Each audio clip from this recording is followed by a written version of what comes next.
আমি একটা বোতল আর্ট করতে যাচ্ছি। যদি কোনো ভুল হয়ে থাকে আমাকে ক্ষমা করে দেবেন। এই বোতলটা আমি বাইরে থেকে কুড়িয়ে পেয়েছিলাম, কোনো মাতাল খেয়ে ফেলে রেখে দিয়েছিল কোনো বাড়ির সামনে, সেখান থেকে কুড়িয়ে নিয়ে আসি। আর সেটাকে সবুজ কালার দিয়ে কালারটা চেঞ্জ করে দিলাম। খুব সুন্দর লাগছে। কেমন লাগছে আপনাদের সেটা আপনারা কমেন্ট বক্সে জানাবেন। তারপরে তো খুব সুন্দরভাবে আর্ট করার চেষ্টা করছি। আর্টটা যদি ভালো লেগে থাকে তাহলে আপনারা সাবস্ক্রাইব করবেন, অন্তত পক্ষে লাইক শেয়ার দিয়ে আমার পাশে থাকার চেষ্টা করবেন। তো দেখুন সামনে কি হচ্ছে।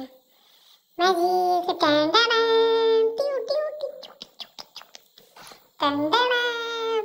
এই বন্ধুরা গান করতে করতে আমি সুতো বাঁধা হয়ে গেল, বোতলে গলার মধ্যে বেঁধে দিয়েছি। ফাঁসি দিতে যাচ্ছে না কিন্তু, ঠিক আছে? ভাববেন না যে ফাঁসি দেওয়ার জন্য, এটা আর্টের জন্য। খুব সুন্দরভাবে আমার হাতের এই যে আংটিটা আমার বর দিয়েছে, আমাকে কেমন লাগছে এটাও জানাবেন।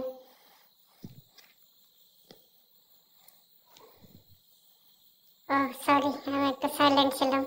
ওই আংটিটা দেখতে দেখতে আমার বউয়ের কথা মনে পড়ে গেছিল। Wow nice, very very too much. Sorry, আমার ইংলিশ এত ভালো আমি তো জানতাম না। এই তো ফাইনাল লুকটা একবার দেখে নিন। পিছনে ব্যাকগ্রাউন্ডটাকে অ্যাভয়েড করার চেষ্টা করবেন। 2 টাকার একটা পার্টি নিয়েছি তো ওটা দেখানোর চেষ্টা করছি। কেমন হয়েছে বোতলটা জানাবেন বন্ধুরা। আর ভালো যদি লেগে থাকে তাহলে সাবস্ক্রাইব করবেন, আর না ভালো লাগলে সাবস্ক্রাইব করে যাবেন। অন্তত পক্ষে একটা কমেন্ট করে দিয়ে আমার পাশে থাকবেন সর্বদা।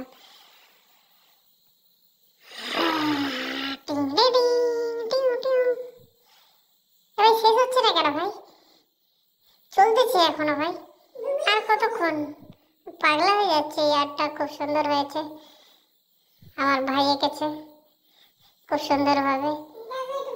ফিনিশ শেষ করলাম। টাটা, গুড নাইট, বাই, ধন্যবাদ।